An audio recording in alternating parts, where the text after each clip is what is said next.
And now, it's time for some more amazing animals.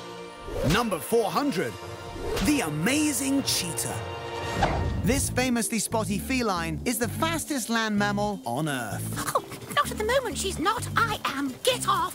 Found mostly in Africa, these animals may be speedy, but their populations are shrinking. A mother cheetah looks after her cubs until they're around 2 years old. She's taught us everything we know. So go and catch dinner, why don't you? Well, Mother, unfortunately, Derek just wants to play footsies. Yes, Mother, see? Ow. For goodness sake.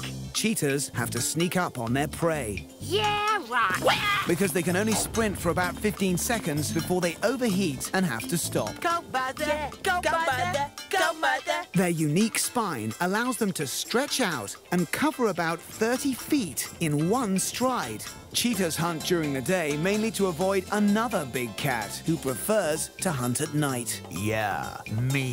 Lions will kill cheetahs and steal their dinner. What? Somebody say dinner? Cheetahs have incredible eyesight and a wide field of vision. And on the menu, is that an impala or is it a gazelle? Cubs eventually learn to hunt through play, practice, and mother's patience. Soon they will have to fend for themselves. Ah, kids. Now, where's that lion when I need him? Oh, Mother! They might be super spotty and speedy, but the cheetah is a perfectly amazing animal.